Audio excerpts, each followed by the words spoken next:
Hi, okay, we're going to unpack some of the details about these bluegrass kickoffs here, these fiddle kickoffs, these historic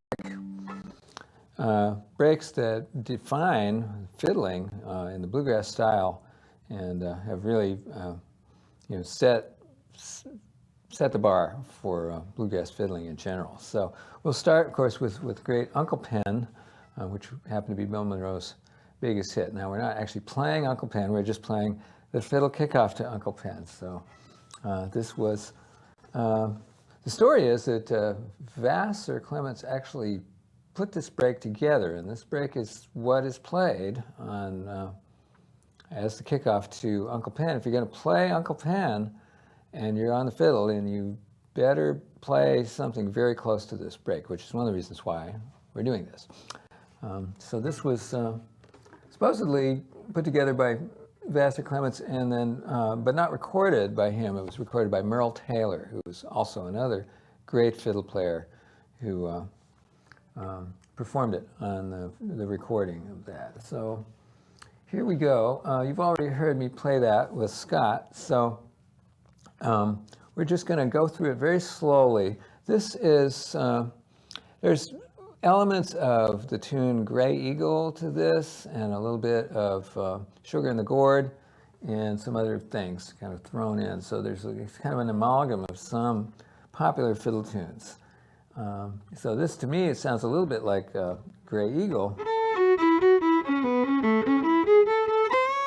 Right? And that's the very first phrase. So a bunch of different ways you could bow this. You could start with an up bow on the two notes pickup.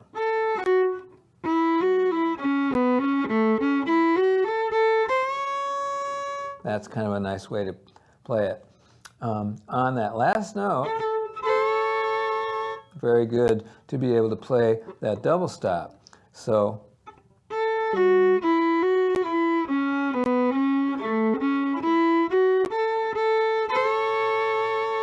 right, so we're going, we could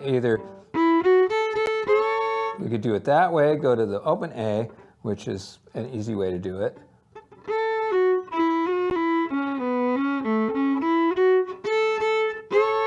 We still want to put our fourth finger down and play the A and the C sharp. And then you might as well just leave it down once it's down.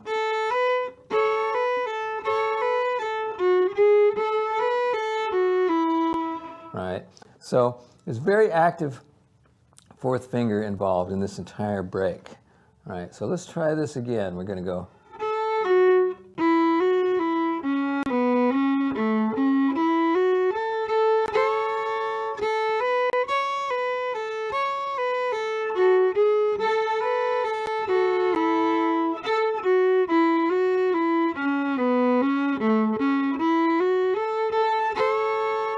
Right, that's the same lick. So we want to make sure we have that, because that happens 3 times, same exact lick, right? So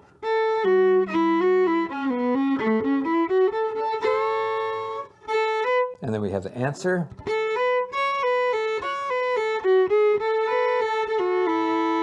It's a little bit like Sally Gooden. So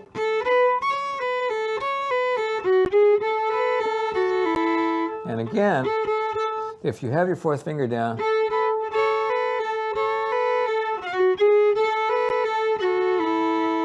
you can do things like that. Now, it's not mandatory, but recommended, actually. We strongly recommend, like at the airport, where they strongly recommend you take your shoes off, because if you don't, they're gonna strip search you.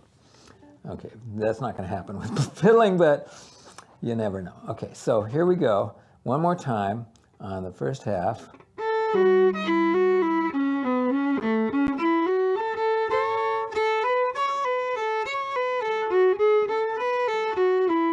Same thing.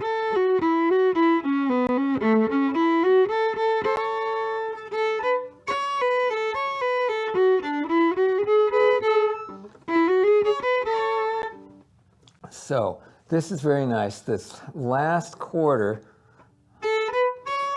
starts the same.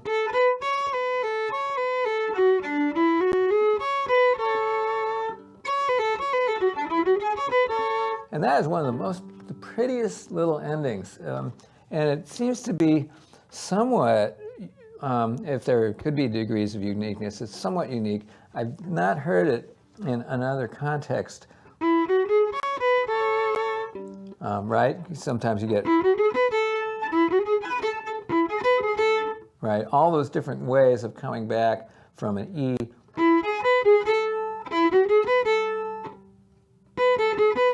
all those different ways to come back to A, but this is so nice. All right, so we should spend a little time on this. Want to make sure that you get this because it's one of the subtle, beautiful features of this break.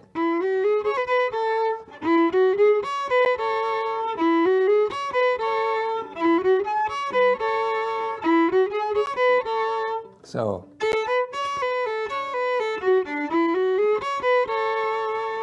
Now, when you play that last note, you hold for an unspecified length of time, right? Some bands like to go right into the second half of the break, and some you might hear a guitar, some kind of pause while the rhythm continues. So you kind of have to be aware. Check in with the group, see what's going on with this. What they like to do as far as just waiting for the second half to come in. While we're checking in with the group, let's play the first section one more time, slowly.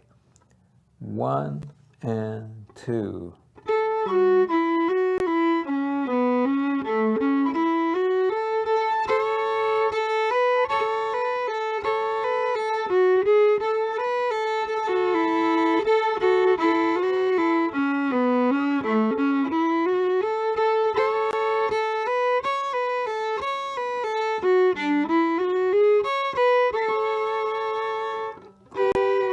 You could do that if you want. If the band wants to take a little time, you could go.